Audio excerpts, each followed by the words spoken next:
All right, we are assembling the clutch today. We have measured all the tolerances on these, or the service limits on the clutch plates. I have a video of that. If you'd like to click over to that, they all came out looking pretty good. Um, and there's always the case in these situations where it could be worn further than you realize, and you put it back in the bike, and it may not work quite like you thought it would. Maybe there's some slip still in the clutch, and in that case, you would want to replace it. But we're going to take a little bit of a risk and throw this back in. I have soaked these for about 12 hours, and I just did that with a Ziploc bag full of a quart of oil, the same oil that's going to go in the engine, GN Ford 20W50. Here is the pressure plate, got it all cleaned up, ready to go back on. This is the pull rod and bearing. The pull rod will need to be lined up to the splines on the lever. We're just going to go one plate at a time. We've been soaking it in oil. We're going to start with a friction plate first. You don't want any metal to metal contact. So that's going to go on. And basically how these things work, how this clutch system works, is you see the friction plates they have splines to the outside, okay? And the plain plates are splined to the inside, which is connected to the main shaft of the transmission right here. And this is connected to the primary gear that goes to the crankshaft. So when they are pressed together, they are connected as one, and create a connection between the transmission and the engine. So that is how the clutch system works. And when the plate is pulled apart, the friction is taken off of, or the load is taken off of these discs, and it is able to spin.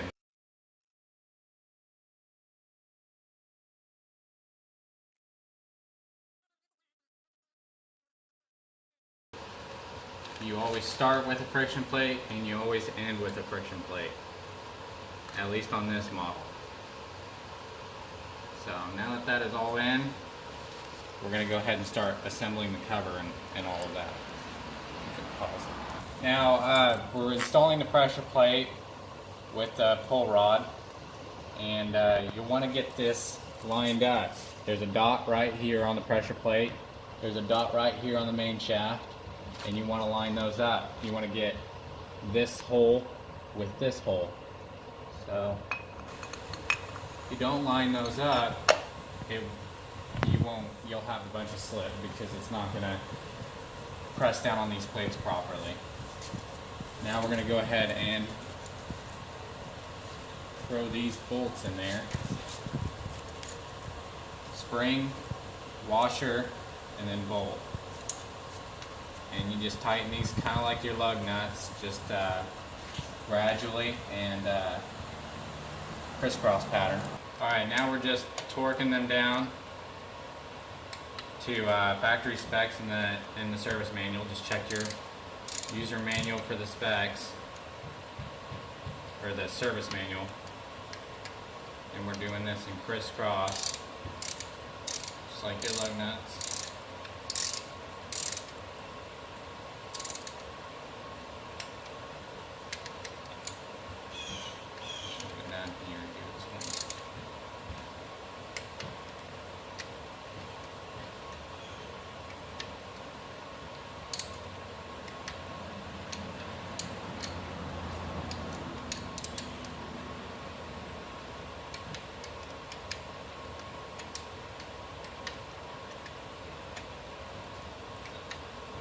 Alright, now we've got the cover.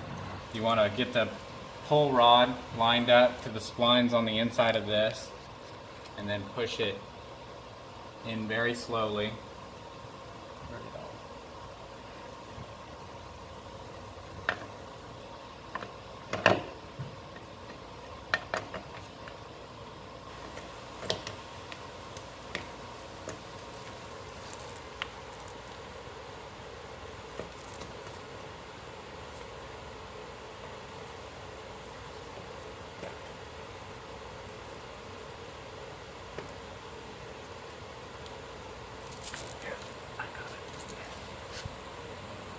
and then start putting all the bolts in.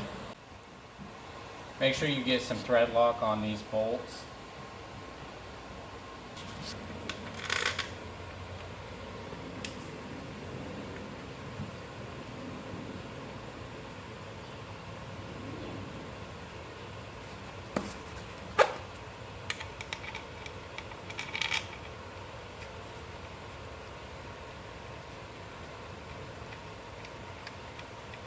You also want to remember as you're doing this and putting your case bolts back in is that you have made sure that they're going in the hole that they came out of, because there is different lengths on these.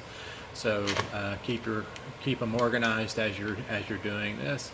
I'm going to torque them down, and like I said, just check your service manual for those specs and go from there.